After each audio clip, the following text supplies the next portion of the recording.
Welcome to Raise the Line with Osmosis.org, seeking solutions with leading experts on how to increase healthcare capacity so people can get the care they need during the COVID-19 crisis and beyond.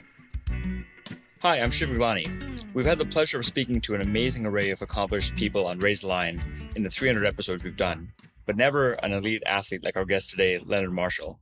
Leonard is a former All-Pro defensive end in the NFL who spent most of his career as a standout player for the New York Giants, including making key contributions in 2 of their Super Bowl victories. In 2013, Leonard was diagnosed with chronic traumatic encephalopathy, or CTE for short, a degenerative brain disease detected in a growing number of retired NFL players. He has since been involved in spreading awareness about the issue and has become involved with CaringKind, New York City's leading expert on Alzheimer's and dementia caregiving, which is the main reason we're speaking with him today. CaringKind has a more than 40-year history of working directly with community partners to develop the information, tools, and training to support individuals and families affected by dementia, including a helpline, family counseling sessions, and safety programs. And our former board member and longtime advisor, friend, and investor in Osmosis, Alan Patrikoff, as well as his assistant, Courtney Dawson, are the reason we're connected to Leonard. So, Leonard, thanks for taking the time out of your busy schedule to be with us today. You're quite welcome. So a lot of people are probably already familiar with you and your name, but we would like to first start every question for our audience by letting the guests in their own words explain kind of their background. What are some of your career highlights beyond what I already shared in the intro? What are you most proud of? Well, I think the one thing that I'm proud of, I come from a small little town along the bayou in the depths of Louisiana, one of the most northern points of recognition in the country. I come from an area that's probably one of the most southern points of recognition in America. We are the land of crawfish, catfish, bayous, and hurricanes, as I call it. We don't just serve them up by normalcy. You have them to drink where I come from. So it's just amazing, my little area, Louisiana, and all the athletes that have been produced from my little area. So in keeping with that, in contrast, I attended Louisiana State University as an undergraduate football player, scholastic athlete. I'm one of those guys who went to class. I finished my 4 years at LSU, and while playing for LSU, I got recognized by the National Football League and its scouting department. I was fortunate enough to be drafted by the New York Giants in 1983. I was the second player drafted in my draft class in 83, which produced probably the greatest draft in the history of the NFL because it produced so many Hall of Fame football players. And John Elway, Dan Marino, Jim Kelly, Eric Dickerson, and a host of others, including myself. I was elected to play with 2 of the greatest linebackers in the history of the NFL, and Harry Carson and Lawrence Taylor, coached by 2 of the greatest coaches in the NFL history, and Bill Belichick and Bill Parcells. And I'd be remiss if I didn't talk about Romeo Crennel a bit. Romeo Crennel had a lot of early dealings in my career, and a lot of encouragement was offered as a player, not only because he played the position in college, but because he wanted to see as many guys as he possibly could succeed in the game of football, and has been a major contributor to my career, both in and out of football. After moving out of football, I moved into the postgraduate stint of college. While graduating at Fairleigh Dickinson while playing, I moved into serving as an executive in residence at Seton Hall University for 6 years while teaching in the Stillman School of Business. Mentored and taught over 300 kids in that department over a 6-year stint. I've also been involved in several business ventures outside of football. And I think one of my greatest accomplishments, and something I rarely talk about, is the raising of my son. My son is a Florida graduate, undergraduate in college, attended law school in New Jersey and Florida, and got his LLM from Georgetown University in the, I'm going to say, mid-teens of 2000, and has now been in practicing law in 4 states and licensed in 3 to practice, New Jersey, New York, Washington, D.C., and Florida. So I'm very proud of what he's been able to do and what we've been able to help him do. Aside from that, I think that the other great feat that I look back on is the winning of 2 Super Bowls and to play for Bill Parcells and Bill Belichick in those Super Bowls and win, because not every guy wins the game. And then probably the most successful thing of all, I'm married to Lisa Ann Marshall, formerly Lisa Ann Norcia. She has been a great spirit and inspiration and has been a great friend and mentor to me in terms of trying to be the best that I possibly can, since I have all this time on my hand and not very much to do. Well, that's an amazing array of accomplishments, and obviously you've had quite a life, both on the NFL field as well as off of it. And one more accomplishment we were talking about right before we started the podcast: you just became a grandfather, right? That's right. Matthew Robert is now 10 weeks old, and I'm all excited. I think I got a picture of Matt. Wait, I'll share with you guys. His father just this morning turned around, and my son said to me, "You're gonna like these pictures, Dad," but I thought I'd share that with you. So that's my little man, Matthew Robert, right there. Very cute. Congrats. So, yeah. So thank you. So you've obviously gone a little bit into what's kept you busy in your post NFL years, and happy to dive further into that. But, we've heard a lot about CTE, especially among great NFL players like yourself. Do you mind going a bit into how that's affected your daily life and how that's influenced your relationship to Alzheimer's and dementia? Sure. Well, I can tell you this. In 2007, I started having some problems, and I noticed some cognitive issues.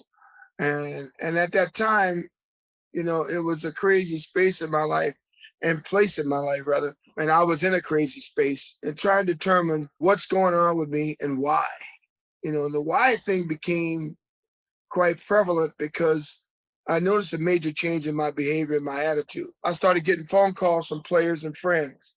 They started telling me different things that were going on with them. I was doing comparisons and then talking about myself.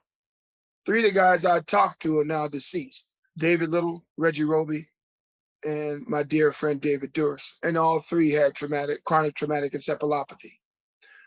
2011, I get a phone call from my little brother. My little brother tells me, "Len, you need to look into this. This is what's going on with players. I know Rodney's looking into it. I know Otis is looking into it. I know Lance is looking into it."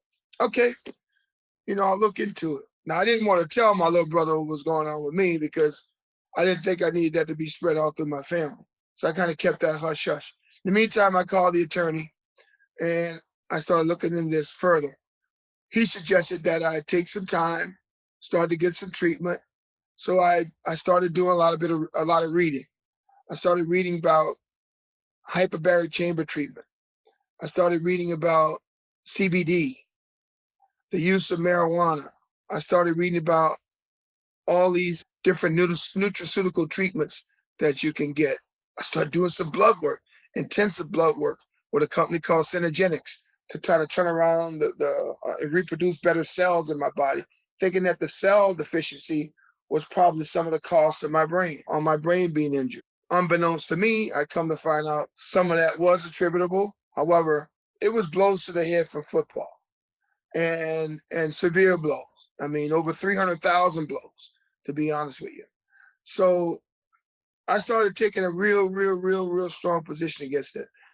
My attorney came across a group of guys out of Chicago, Illinois, that one of the guys ended up going to LSU during the time I was at LSU, a doctor by the name of Julian Bales, who became a team doctor for the Pittsburgh Steelers. Julian had been treating Mike Webster, the center from the Pittsburgh Steelers, for a long time. And it just so happened that right before I met Julian, Mike Webster committed suicide. So Julian suggested that I take a trip, fly out to California, go to UCLA, put myself in this study along with 3 other players, Tony Dorsett, Joe DeLamielleure, and Mark Duper. We do it in conjunction with ESPN traveling and following with us and going to the different appointments with us. I did a PET scan, a CAT scan, a MRI, a series of MRIs. I did it with contrast and without contrast. And I wanted to find out just what was happening in between my ears and what could be a major cause of it. I did it over a 4-day period. When I got back to New Jersey, they had called my attorney, had a conversation with him. He turns around and tells me, "Leonard, you have chronic traumatic encephalopathy." And unbeknownst to you and to me, there is a case that can be made for diagnosing CTE in the living. And it just so happened that the doctors that you saw are able to do that. So, I mean, when I heard the news, I was severely affected by it. because I knew what I signed up for when I started to play pro football. I knew there was a very strong chance I could end up getting a knee injury, back injury, neck injury, maybe a concussion or two. But nowhere in that fine print did it say you could end up with chronic traumatic encephalopathy. And no one ever talked about it. In my locker room, off the football field, in the training room, no one talked about it. So when I got the news, I was very much affected by it. Well, that's a remarkably difficult story, Leonard, and thanks for sharing that. And, obviously on this podcast, I wouldn't even recognize anything being wrong, but how has it affected like your daily life? And also, what's the relationship between CTE and the work that you started doing with CaringKind on Alzheimer's and dementia as well? Well, one leads to the other. One leads to early stage dementia and early stage Parkinson's.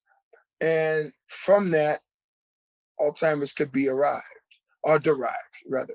The work I do with CaringKind is because I'm scared. I don't know.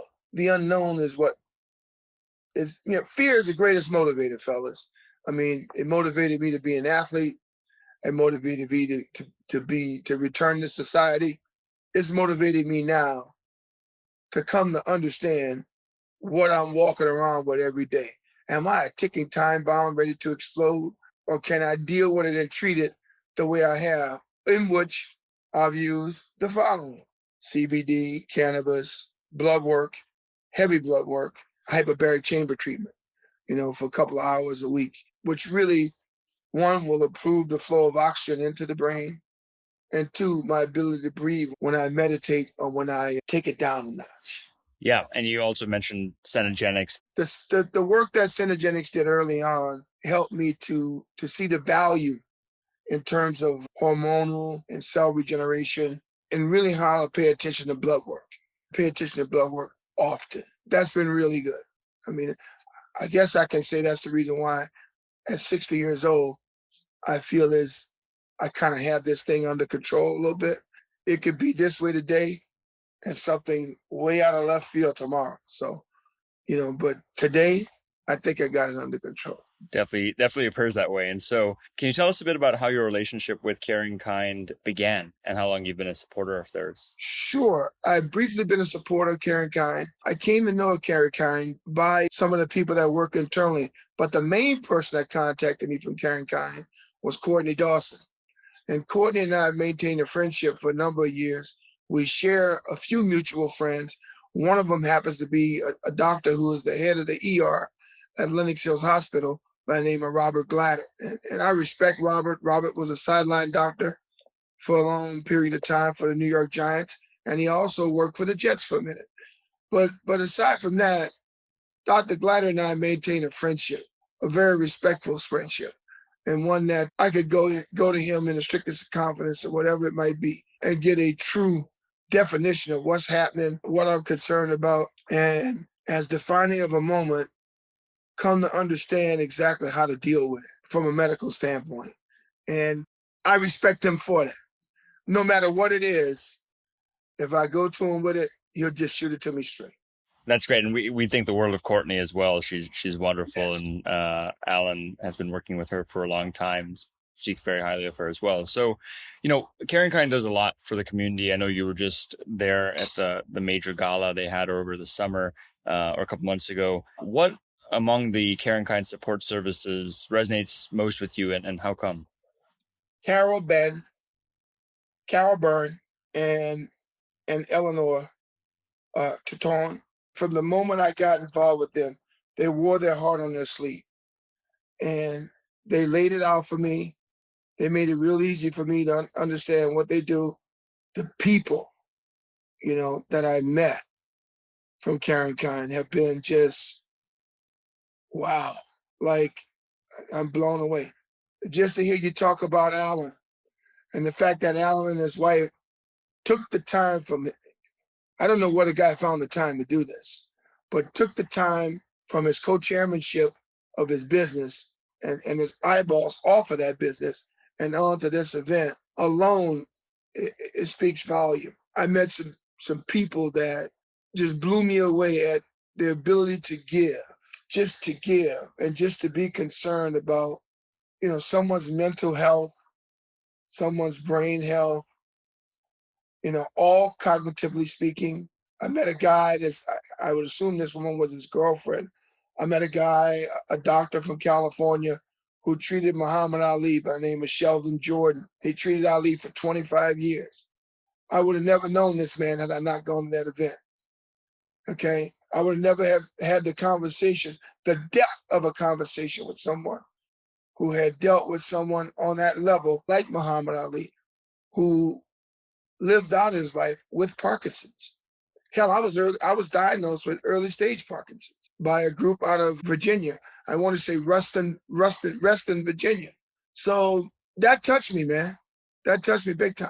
And I said to myself, okay, Leonard, this is the here and now. So dive into the here and now, and what you get out of it, take it back, and hopefully it'll help you. And that night was such a special night because I met so many people that are so dedicated to this cause. Absolutely. And it's it unites people of all backgrounds because it can happen to anyone, really. So Alan speaks very highly, both of you, but also his passion is for supporting caregivers now with his new company, Primetime Partners. It's not just the person who has dementia or Alzheimer's or these issues, but the people around them who also have to be there to care for them, like Alan did for his wife, Susan, before she passed away. I'm curious, what are some developments in supporting caregivers you'd like to see happen over the next decade? I think the accentuation of folks just extending their hand to say, okay, I recognize why you're here. I want to recognize what you do, how you do it, and see people help. Just help. Just let the help come from the gift that you've been blessed with. Whatever walk of life you may come from, whether it be you're a politician, you're an architect, you're a financial advisor, you're a construction worker, whatever it may be, if you have dealt with people in this space, and if you understand what it is that families go through when dealing with someone that's ill, whether it be mental illness or physical ailment, just continue to be that person. Just continue to learn what it means to stick a hand out and help somebody up, because it means a lot. Now, when you meet someone who is affected by dementia or Alzheimer's, what advice do you give them? Try to continue to live your best life. Despite the challenge and the hurdle you have to overcome, try the best to live your best life. Understand that there are people that are around you that love, care, and understand what you're going through. And if they don't, then you don't have to be around them. And if they do and you can gracefully embrace them, do that with no angst, no animosity whatsoever. Just do it and understand their blessing. Because until they've walked in your shoes, they won't really truly know what it's like. So I know we're coming up in time and we want to be respectful of yours. So my last question is, on the topic of advice, you gave advice to people, caregivers and people who have dementia and Alzheimer's. A lot of our audience at Osmosis are current and future healthcare professionals. What's your general advice to them about meeting the challenges of this moment and approaching their careers in healthcare? I can tell you that I've met some of the finest people I know that have taken care of me in dire need of assistance. So I say this to professionals, real professionals in the industry that take pride in what they do. Never stop doing what you love, and never let that love stop you from what you want to do.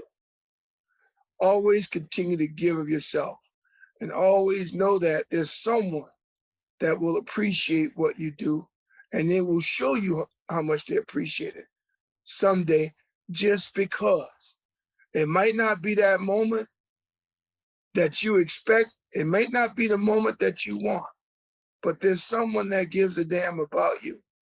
And if the person has that inside of them, they'll remember to pay it forward because someone gave a damn about them. And that's what I'm trying to do. I'm trying to pay it forward. Someone cared enough about me in 2013 to enable me to live my life. They knew my thing was not over yet. They knew it just wasn't my time. And because God was willing to let me do that, I've now been able to pay it forward. I've blessed so many people's lives with the use of CBD and cannabis by educating them and make them aware of what those can do to change the faculties associated with traumatic brain injury. Okay, marijuana has changed at least 15 NFL players that I know. It has changed their lives.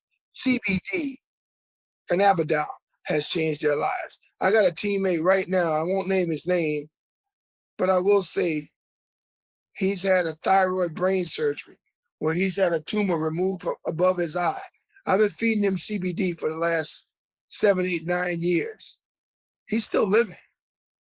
He's 6'6" and 300 pounds, and he's still living. And I'm happy as hell because he was a member of the 1986 Super Bowl team with me, and a guy I respect and love like a brother.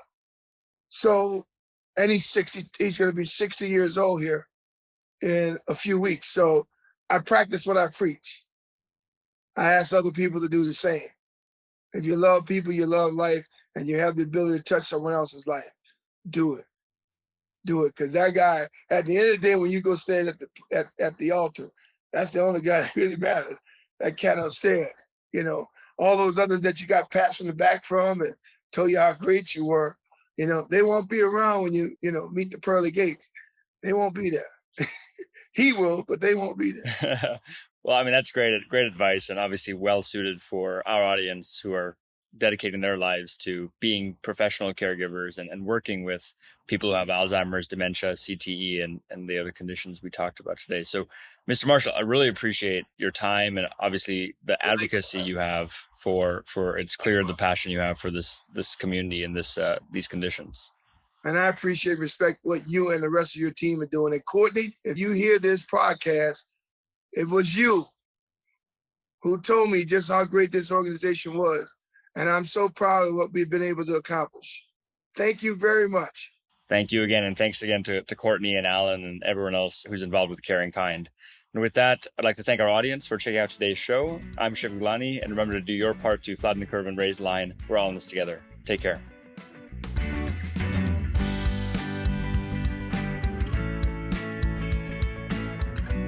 For more information on how you can help raise the line and flatten the curve, go to osmosis.org/COVID-19.